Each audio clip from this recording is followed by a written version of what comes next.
BBMP ಮಾದರಿಯಂತೆ ರಾಜ್ಯದ ಎಲ್ಲ ಜಿಲ್ಲೆಗಳಲ್ಲಿಯೂ A ಖಾತೆ ಮತ್ತು ಬಿ ಖಾತೆ ಜಾರಿ ಮಾಡಲು ಚಿಂತಿಸಲಾಗಿದೆ ಎಂದು ಪೌರಾಡಳಿತ ಹಾಗೂ ಹಜ್ ಸಚಿವ ರಹೀಂ ಖಾನ್ ತಿಳಿಸಿದ್ದಾರೆ.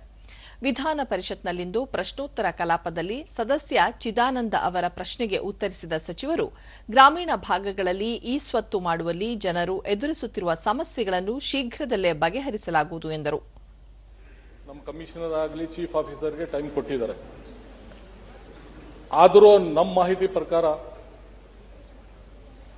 ಸುಮಾರು ಸೈಟ್ಸ್ ವಿಥೌಟ್ ಅಪ್ರೂವಲ್ ಎನ್ಎ ಆಗಲಿ ಮತ್ತೆ ಯಾವುದು ಪ್ಲಾನಿಂಗ್ ಅಥಾರಿಟಿಯಿಂದ ಅದು ಕ್ಲಿಯರೆನ್ಸ್ ಇಲ್ಲ. ಅದ್ರ ಸಲುವಾಗಿ ಫಾರ್ಮ್ ನಂಬರ್ 3ಗೆ ಡಿಲೇ ಆಗಿದೆ. ಕರ್ನಾಟಕ ಸಕ್ಕರೆ ಉತ್ಪಾದನೆಯಲ್ಲಿ ದೇಶದಲ್ಲಿ 3ನೇ ಸ್ಥಾನ ಪಡೆದುಕೊಂಡಿದೆ ಎಂದು ಸಕ್ಕರೆ ಮತ್ತು ಜವಳಿ ಸಚಿವ ಶಿವಾನಂದ ಪಾಟೀಲ್ ತಿಳಿಸಿದರು.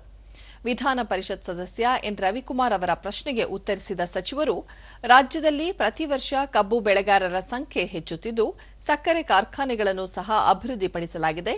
ರಾಜ್ಯದಲ್ಲಿ ಒಟ್ಟು 80 ಸಕ್ಕರೆ ಕಾರ್ಖಾನೆಗಳಿದ್ದು, ಅಗತ್ಯ ಸಕ್ಕರೆ ಪೂರೈಕೆ ಮಾಡಲಾಗುತ್ತಿದೆ. ಕಬ್ಬು ಬೆಳೆಗಾರರಿಗೆ ಸೂಕ್ತ ಬೆಂಬಲ ಬೆಲೆ ನೀಡಲಾಗುತ್ತಿದೆ ಎಂದು ವಿವರಿಸಿದರು.